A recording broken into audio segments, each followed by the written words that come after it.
Department of Justice dropped 3 million pages of documents on January 30th, 2026. 3 million pages from the Jeffrey Epstein investigation, the biggest single document dump in the entire history of this case. And buried inside those files, inside actual FBI crisis intake reports, is the name Sean Corey Carter, Jay-Z. No cap.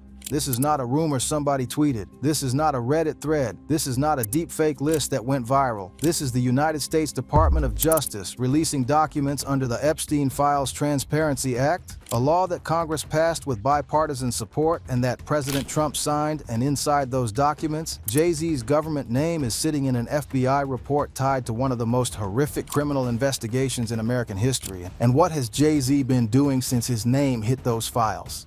Fighting, spending, maneuvering, countersuing, sending investigators to people's front doors, trying to unmask anonymous accusers in federal court, spending money on lawyers that most humans will never see in a lifetime, doing everything a man with $1 billion empire and the most powerful legal team money can buy does when something threatens to make the public look too closely at what's really going on. Here's what you need to understand before we get into any of this. Jay-Z has not been charged with any crime. He has not been indicted. He has not been convicted. The FBI tip reports that name him came from a public hotline, not from Epstein's verified flight logs or personal records. The DOJ itself said that because of the sweeping nature of the Transparency Act, everything submitted to the FBI in connection with the Epstein investigation was released, including tips that, in their words, may include fake or falsely submitted information. A civil lawsuit that accused him of rape was filed in December 2024 and then voluntarily dismissed with prejudice in February 2025 after the accuser acknowledged inconsistencies in her account. His lawyer said he never paid a single red penny to make that go away. So why are we here? Why does this story matter? Because here's what's actually crazy. The way Jay-Z has responded to all of this tells a story all by itself. The legal blitzkrieg his team launched, the private investigators showing up to an accuser's home unannounced, the counter lawsuits, the attempt to strip a Jane Doe of her anonymity in open court, the connections between his attorney Alex Spiro, who Jeffrey Epstein himself described in his own emails as a stone-cold killer, and the broader Epstein world. The years-long friendship with Sean Diddy Combs, who is currently sitting in a federal detention center facing life in prison on sex trafficking charges. The fact that 50 Cent has been openly circling Jay-Z for months, posting photos of him and Diddy together, questioning the friendship, hinting at a documentary. The fact that Jay-Z controls who performs at the Super Bowl halftime show, and the NFL commissioner publicly admitted he does not challenge Jay-Z on those choices. None of that means he did anything. Let me be clear about that again. None of that is a conviction. But all of it together paints a picture of a man with enormous power who has been in proximity to enormous scandal, and who has used every dollar of that power to control what the public sees and what the public doesn't see. And that is the story we're telling today. The secret files, the connections, the legal warfare, the empire, the silence, and the question that keeps getting louder no matter how much money gets spent trying to make it go away. We're going deep. Let's get into it. To understand why this story is so explosive, you have to understand what Jay-Z has built. Because we're not talking about just a rapper here. Sean Corey Carter grew up in the Marcy houses in Brooklyn, New York. He started selling drugs at 12 years old. By the time he was in his early 20s, he was co-founding Rockefeller Records with Damon Dash and Kareem Biggs Burke.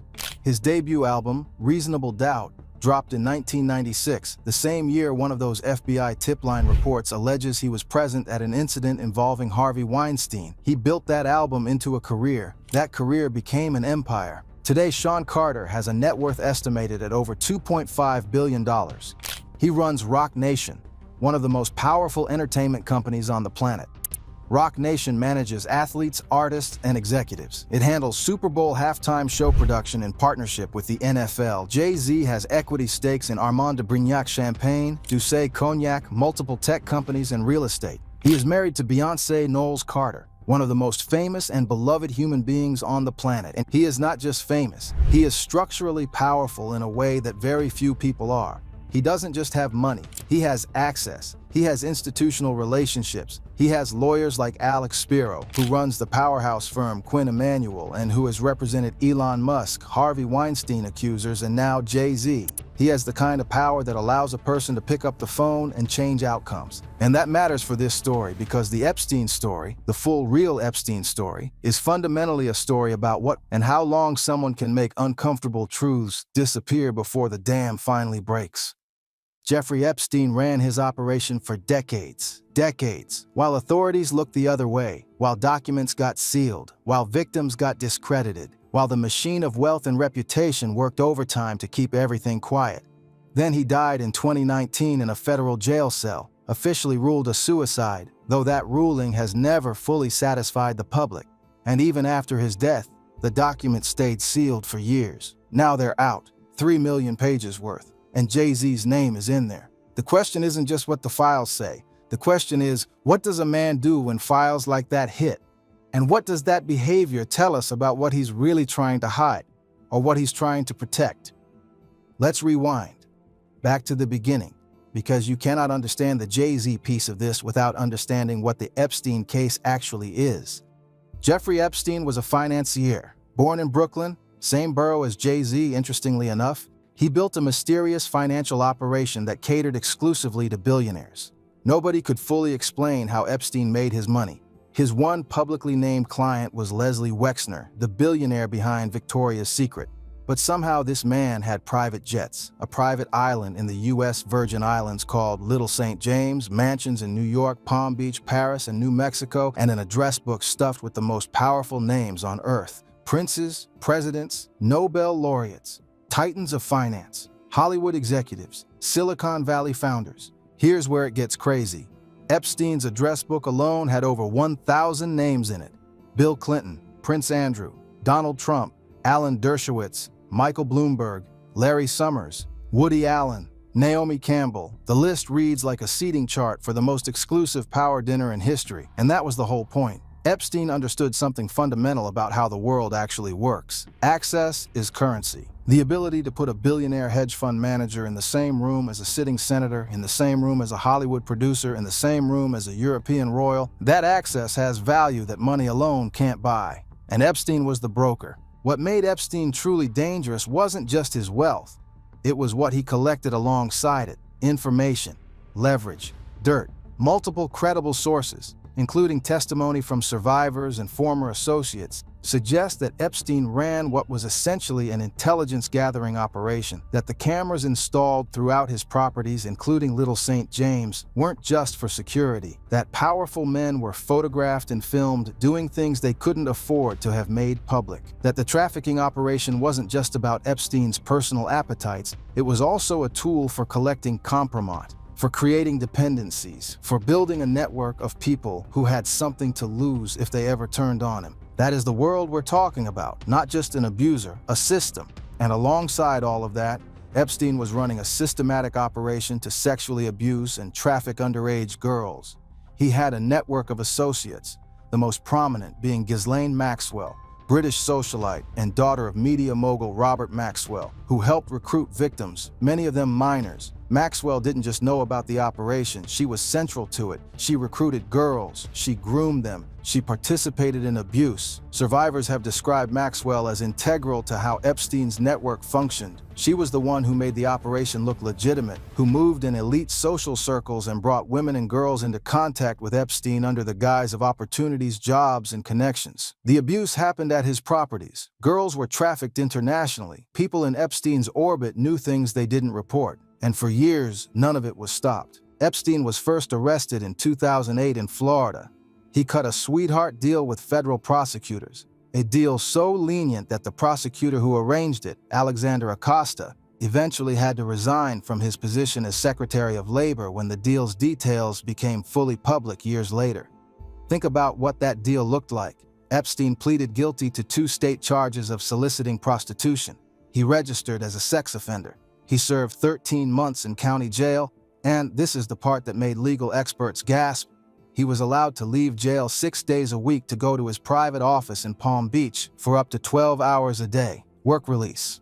For a man convicted of soliciting underage girls, The deal also included a non-prosecution agreement that shielded Epstein from federal charges and, in a clause that Acosta later called standard practice but critics called extraordinary, granted immunity to unnamed co-conspirators. Unnamed co-conspirators. That clause alone kept people out of prison who might otherwise have faced charges. That is not the treatment a regular person gets. That is what power buys. Then in 2019, new charges came, federal sex trafficking charges in New York. After years of investigative reporting, particularly from journalist Julie Brown at the Miami Herald, whose 2018 series ripped the lid off the original deal and the extent of Epstein's operation, the Southern District of New York came back for him. The walls were closing in. Epstein was arrested at Teterboro Airport in New Jersey on July 6, 2019, returning from Paris on his private jet.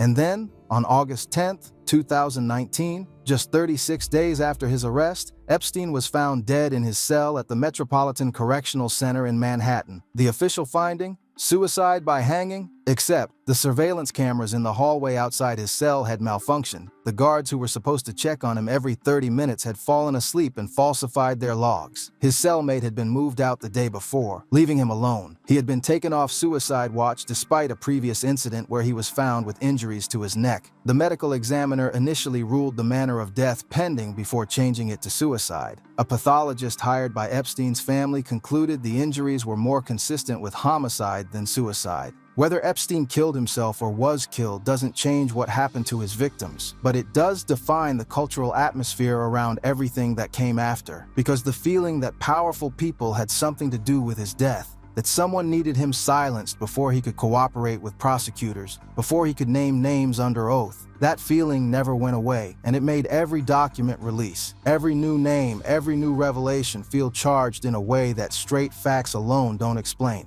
Ghislaine Maxwell was convicted in December 2021 on 5 federal counts including sex trafficking of a minor. She is currently serving 20 years in federal prison at FCY Tallahassee. At her sentencing, she maintained she was a scapegoat. The judge disagreed. Survivors testified at her trial about being recruited as teenagers, being abused, and being passed between Epstein and his associates. The testimony was devastating, and despite repeated pressure from the public and from Maxwell's own attorneys to disclose the names of the powerful men who abused these girls alongside Epstein, the full list, the complete network, only fragments have been made public through civil proceedings, until now.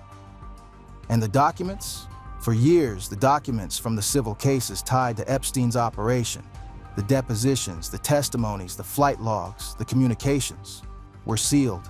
The 2015 civil defamation lawsuit filed by Virginia Giuffre against Ghislaine Maxwell was the source of many of the first documents to become public. Judge Loretta Preska ordered their unsealing, but the full picture didn't emerge until Congress passed the Epstein Files Transparency Act with bipartisan support. Trump signed it, and the DOJ began releasing everything, including 3 million pages dropped in a single day on January 30, 2026. Inside that dump were FBI crisis intake reports. These are records of calls made to the FBI's National Threat Operations Center hotline, a public tip line that the Bureau used to collect information during the peak of the Epstein investigation in 2019. People called in with names, allegations, locations, and stories. Some of it was credible and verified, some of it was anonymous and speculative, some of it, by the DOJ's own admission, could be entirely fabricated. The DOJ was required by law to release it all, and they were explicit. Some of what's in here may include fake or falsely submitted material. But in one of those 2019 intake reports, a real FBI document filed and archived and now public, an anonymous caller described being drugged and sexually abused on multiple occasions over several years. She said she once woke up in a room that she believed was Epstein's Florida estate.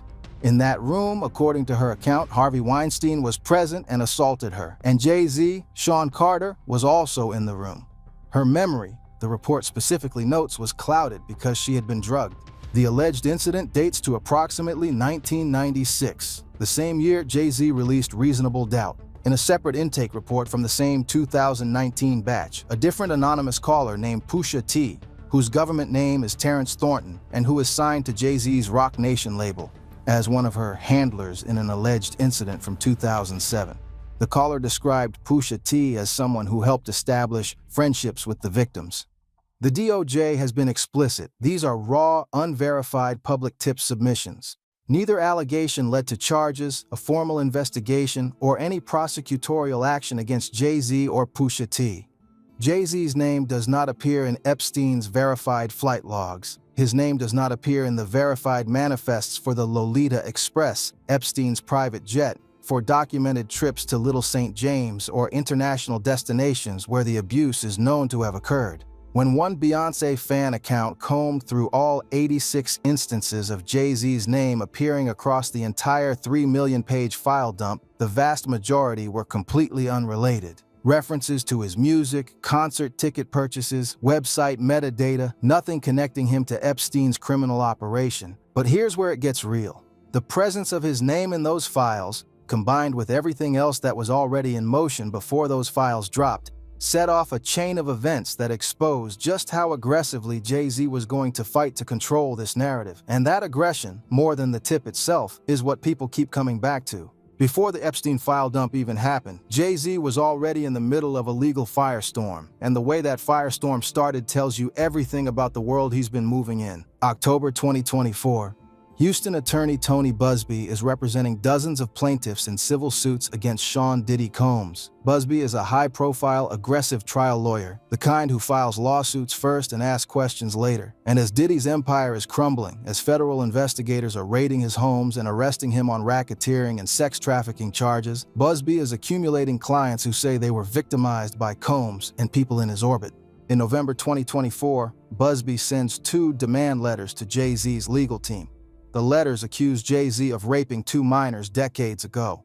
The letters present Carter with a choice: attend a confidential mediation session, meaning pay up quietly or face a public lawsuit. Jay-Z does not blink. He calls it blackmail. His lawyer confirms that Jay-Z is the Jane Doe celebrity who files a lawsuit against Busby for alleged extortion in Los Angeles, accusing Busby of conducting an extortionate campaign to force a settlement. In a statement posted publicly on X, Jay-Z says, "I have no idea how you have become such a deplorable human, Mr. Busby. I have seen your kind many times over. I'm more than prepared to deal with your type." He vows, "I will not give you 1 red penny." Then in December 2024, December 8th to be exact, a Jane Doe files an amended lawsuit in federal court in New York. She was one of the plaintiffs Busby had been representing against Diddy. Now she's adding Jay-Z as a co-defendant. Her allegation that on the night of September 7th, 2000, the night of the MTV Video Music Awards, she was a 13-year-old girl who was lured by a limousine driver outside the venue after the show. She says she was taken to an after-party. She says she was raped by both Sean Diddy Combs and Jay-Z. Jay-Z denies the allegation completely, calls it heinous and false. His legal team calls it an idiotic attempt at blackmail. They immediately file a motion asking the court to either unmask Jane Doe, force her to reveal her real identity, or dismiss the case entirely. The judge denies the request to unmask her and allows her to proceed anonymously. The judge also at one point scolds Jay-Z's attorney Alex Spiro for relentless filing of combative motions, calling the approach inappropriate. Then something wild happens. In December 2024, Jane Doe gives an interview to NBC News, and in that interview, she acknowledges inconsistencies in her account. She says, "Not all the facts are clear."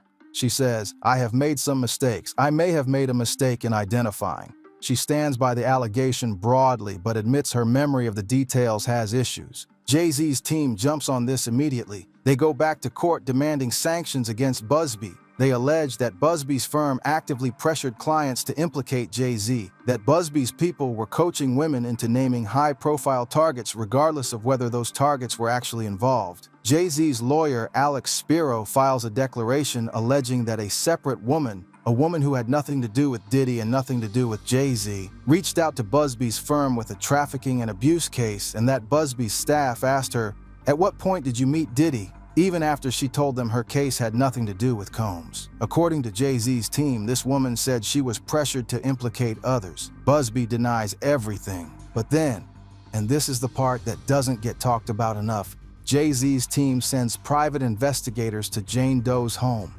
in Alabama, unannounced. According to court documents and the judge's subsequent ruling, the investigators showed up obliquely and reluctantly admitting that they were, sort of, there on Carter's indirect behalf. The judge would later note that he tried to put himself in Jane Doe's shoes, imagining how she must have experienced 2 private investigators appearing at her door without warning, with potential litigation looming. A recorded conversation from that home visit captures Jane Doe apparently saying, It was more Diddy, but Busby brought Jay-Z into it. Jay-Z's team tries to use that recording as evidence. The judge rules it inadmissible, not because of what it says, but because of the circumstances under which it was obtained. February 14, 2025, Valentine's Day. Jane Doe voluntarily dismisses her lawsuit with prejudice. That means she cannot refile it. The case is over. Jay-Z's lawyer, Alex Spiro, releases a statement. The false case against Jay-Z that never should have been brought has been dismissed with prejudice. By standing up in the face of heinous and false allegations, Jay has done what few can. He pushed back, he never settled, he never paid one red penny, he triumphed and cleared his name. Jay-Z himself calls it a victory, but he's not done. He immediately files defamation and malicious prosecution lawsuits against Jane Doe, Busby, and Busby's co-counsel in Alabama federal court. Roc Nation also launches a counter-lawsuit alleging conspiracy and obstruction of justice, naming Busby's firm, Jay-Z's longtime powerhouse law firm Quinn Emanuel, and other parties. Meanwhile, the extortion lawsuit Jay-Z filed against Busby in Los Angeles goes before a judge. And in July 2025, LA Superior Court Judge Mark Epstein, not the same Epstein, just the same last name, dismisses Jay-Z's lawsuit against Busby. All 65 pages of that ruling make for wild reading. The judge finds that Busby's demand letters didn't legally qualify as extortion because they only threatened a lawsuit, not broader harm.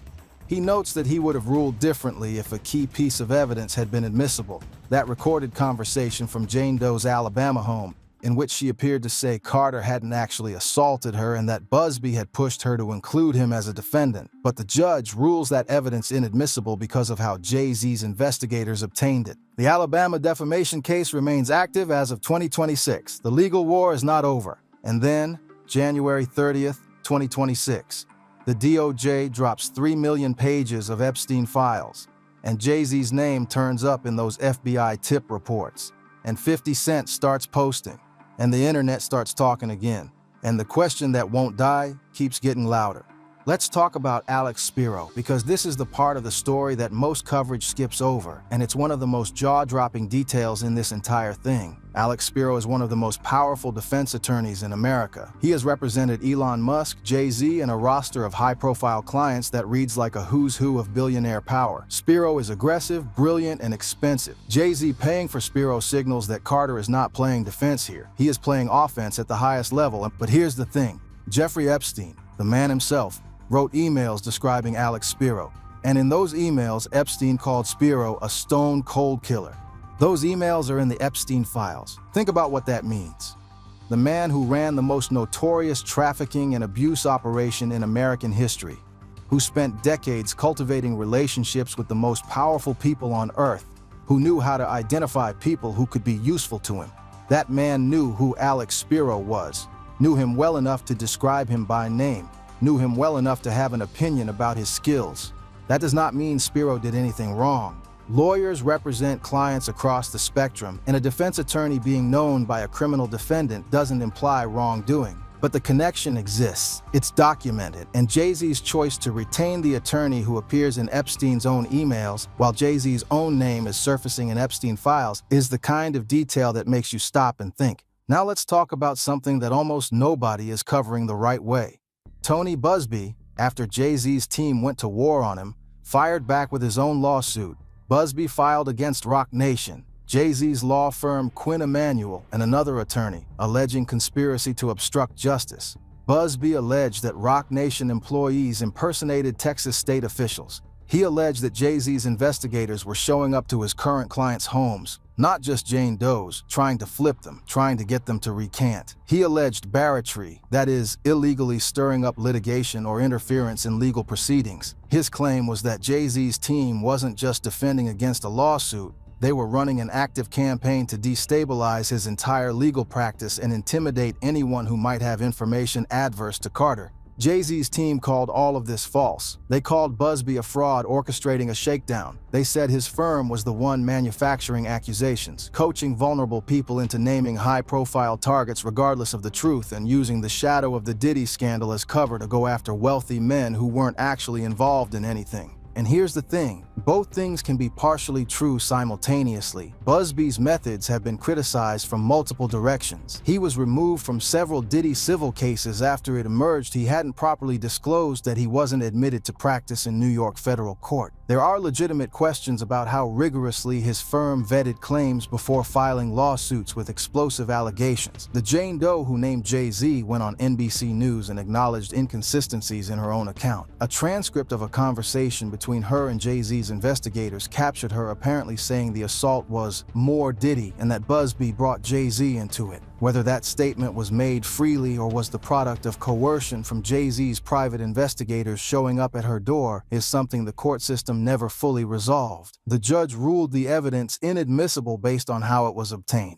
But here's the critical thing to understand. Jay-Z's counter-allegations about Busby coaching witnesses were not just a defense strategy. They were a mirror being held up to show a pattern. Because if Busby's firm was capable of approaching a woman whose case had nothing to do with Diddy or Jay-Z and asking her leading questions about when she met Combs, if that's how that operation worked at its edges, then it raises real questions about the quality and origin of the evidence behind every lawsuit Busby filed in the Diddy-connected saga. And Jay-Z's team understood that. They understood that if they could establish a documented pattern of manufactured or coached accusations from Busby's firm, they could undermine not just their own case, but the broader public perception of all those cases. That's layers deep strategic thinking. That's not innocence by itself. Innocence doesn't require that level of tactical architecture, but it is also not an admission of guilt. It is the behavior of an extraordinarily powerful man who decided that the best defense is an offense so overwhelming and so expensive that anyone who considers coming at him again has to weigh whether the cost is worth it. Here's where the broader web starts to form. And again, connections are not convictions. Proximity is not guilt. But let's lay out the full picture. Jay-Z and Sean Diddy Combs were close friends for decades. They are the same age, both born in 1969. They are both New York rappers turned moguls who built empires that expanded far beyond music. They have been photographed together across decades of hip-hop history, from early rap events in the 1990s through the height of their respective careers, to formal industry events, charity gatherings, and business dinners as recently as 2019. Their world overlaps substantially. The same parties, the same record release events, the same industry power circles, the same social universe where what you do and who you do it with is, in theory, off the record because everyone there has something to protect. 50 Cent has been one of the most vocal and consistent public voices in the wake of the Diddy scandal.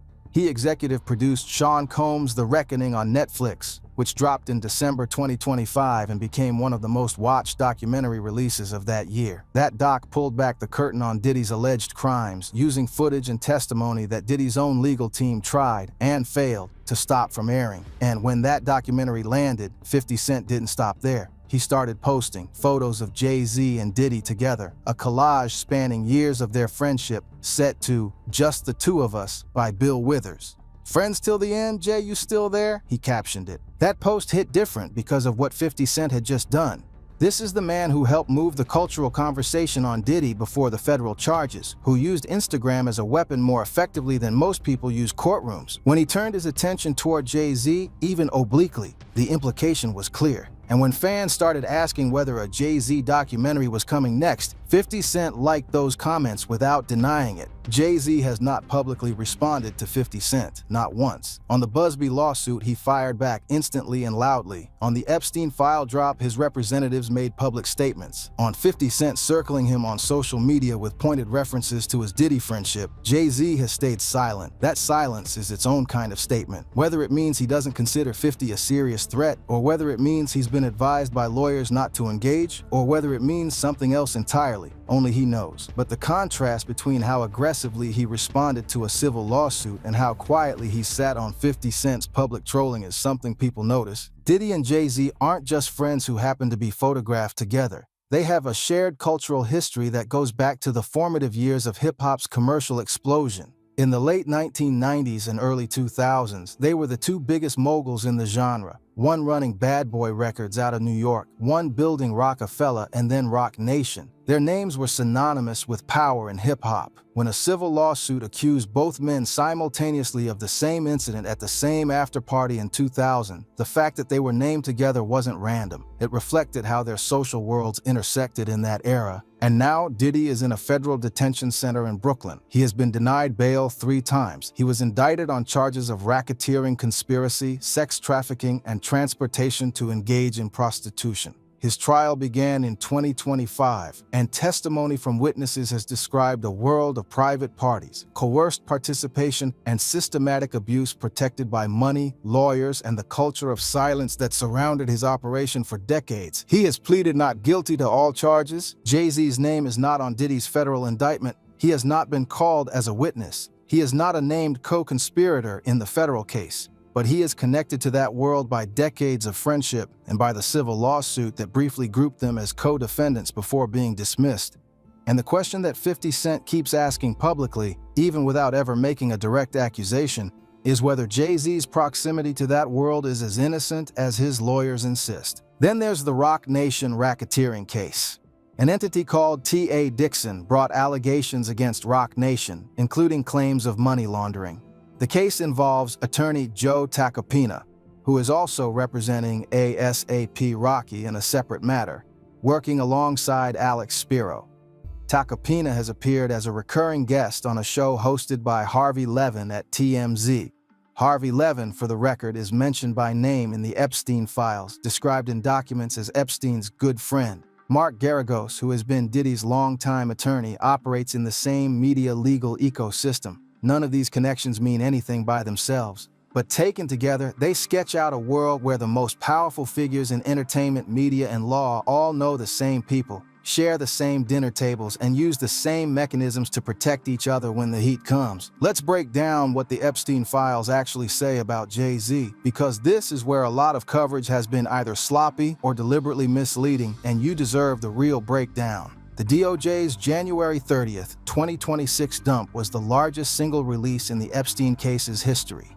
3 million pages, 2,000 videos, roughly 180,000 images. This was everything the FBI collected in connection with the Epstein investigation, including materials submitted by the public through tip lines. The specific document where Jay-Z's name appears is from what's called Dataset 9, the FBI Crisis Intake Reports. These are records of public calls to the National Threat Operations Center hotline. Not Epstein's personal records, not his flight logs, not his address book, not verified investigative findings. The intake form from July 2019, that's when the call came in, describes an anonymous caller who said she had been drugged and sexually abused over multiple years. She claims that on one occasion she woke up in a room she believed was at Epstein's Florida estate. She says Harvey Weinstein was present and assaulted her. She says Jay-Z, Sean Carter, was also in the room. The report specifically notes that her memory was clouded because she had been drugged. The alleged incident she's describing dates back to approximately 1996. In 1996, Jay-Z was releasing Reasonable Doubt. He was not yet famous nationwide. He was in the early stage of building his career out of Brooklyn. There is no verified public record placing him in Epstein's Florida estate or in social proximity to Harvey Weinstein at that time. The report notes the information is unverified, no charges were filed, no formal investigation was opened against Jay-Z in connection with these allegations. A second intake report from 2019 names Pusha T as a handler in connection with a different alleged victim and a different alleged incident in 2007. Again, unverified, no charges filed. Jay-Z's name does not appear in Epstein's verified flight manifests. His name does not appear in Epstein's little black book of contacts. When researchers combed through all 86 instances of Jay-Z's name appearing in the full file dump, the vast majority were unrelated, references to his music, concert tickets, or internet metadata. What this means legally? Nothing. There is no legal consequence from an unverified FBI tip line entry. You cannot be convicted of anything based on what's in these files. As the DOJ itself made clear, these are raw public submissions, and the agency warned explicitly that some of the accusations may be fake or falsely submitted. What this means culturally? Everything. Because in the court of public opinion, which is where Jay-Z has spent billions building an image, the presence of his name in FBI Epstein files, combined with the civil lawsuit, combined with the Diddy connection, combined with 50 Cent's ongoing commentary, creates a picture that his army of lawyers cannot simply erase. And that is the asymmetry Jay-Z is fighting. He can win every legal battle. He did win the legal battle against Jane Doe. She dismissed the case. He cannot win the cultural conversation by the same methods. You cannot depose the internet. You cannot countersue Twitter. You cannot send investigators to knock on the door of every person who's seen his name in those files and formed an opinion. His response to all of this, as reported in a GQ interview published in March 2026, is that 2025 was a year on defense and 2026 is going to be all offense. He says the experience of the civil lawsuit was uniquely painful, that for the first time in his career, he couldn't process what was happening through music, that the allegations were so serious, so close to his family, that his normal creative outlet wasn't available to him. He describes sitting with the weight of it in a way that was different from anything he'd faced before. That is a man who is shaken. Whatever you believe about the underlying facts, the response to this period is the response of someone who is genuinely fighting for something larger than a legal outcome. Here's what's really going on with this story and why it matters beyond any single allegation or any single document. The Epstein case, at its core, is a story about what happens when money, power, and access are allowed to operate without accountability. Epstein ran his operation for decades. He did it because he was connected to people with the power to look the other way. He did it because documents got sealed, because deals got cut, because the machine of wealth and prestige insulates people from consequences in ways that ordinary people never experience. That machine is still running. Ghislaine Maxwell is in prison. Epstein is dead. But the full network, the people who knew, the people who benefited from access to Epstein's world, the people whose names appear in 3 million pages of documents, most of them are still operating, still wealthy, still powerful, still connected. Jay-Z sits at the intersection of hip-hop, sports, entertainment, finance, and political access. He is more powerful than most publicly visible people in America. He controls the Super Bowl halftime show. The NFL commissioner publicly said he doesn't challenge Jay-Z on his decisions. That is institutional power of an almost unprecedented kind for someone who came from where Jay-Z came from. And here's what the Epstein story does to power at that level. It raises the question of what that power was used for. Not the power to run concerts, not the power to sign artists, the power to make things quiet, the power to seal documents, the power to intimidate, the power to outspend anyone who challenges you in court, the power to control what version of events reaches the public. Jay-Z's team did not just fight the Jane Doe lawsuit. They fought it in a way that included sending investigators to her home, in a way that included filing countersuits in multiple states simultaneously, in a way that was so aggressive that a federal judge had to scold them publicly in a written order. That is not just legal defense. That is the application of overwhelming institutional pressure to make a problem go away. Did it work? Yes, in the legal sense. The lawsuit was dismissed. But in the broader sense, no, because the files are still out there, because 50 Cent is still posting, because the Diddy connection doesn't go away just because a lawsuit gets dismissed, because Epstein's network of powerful men, however connected or disconnected any individual was to his crimes, is still being slowly mapped, slowly documented, slowly placed before the public. The hip-hop generation that Diddy and Jay-Z represent is facing a reckoning that no amount of legal maneuvering can fully contain, not because every allegation is true, some clearly aren't, and the judicial system has found exactly that in multiple instances, but because the culture of silence, the culture of what happens at the party stays at the party, the culture of protecting powerful men because they are powerful men, that culture is being interrogated in real time. Artists and executives who built their empires in the 1990s and early 2000s operated in an era where access to information was limited, where legal teams could suppress stories before they got published, where the price of silence was often affordable. That era is over. The DOJ can release 3 million pages, and the public can read them by tomorrow morning. An FBI tip line document from 2019 can be decoded and analyzed by thousands of people simultaneously within hours of its release.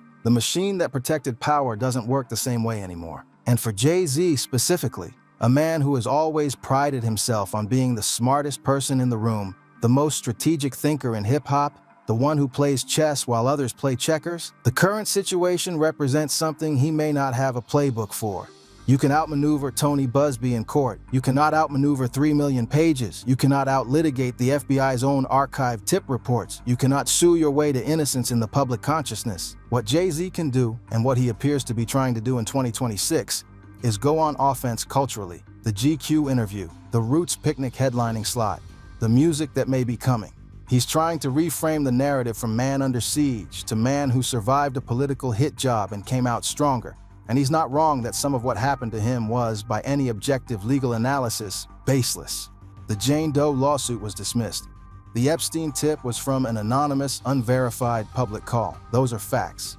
But here's what's also a fact. The questions don't go away just because the legal cases do. When the most scrutinized criminal investigation in modern American history produces a document with your name in it, even if that document is an unverified tip, even if no charges follow, public doesn't simply file that away and move on. Especially not when you are simultaneously in a civil lawsuit, simultaneously being publicly connected to a man sitting in federal detention on sex trafficking charges, simultaneously being trolled by the man who just made one of the most watched documentaries of 2025 about that man's crimes. The secret files Jay-Z is hiding from the world? Maybe they don't exist. Maybe there's nothing there beyond what's already public.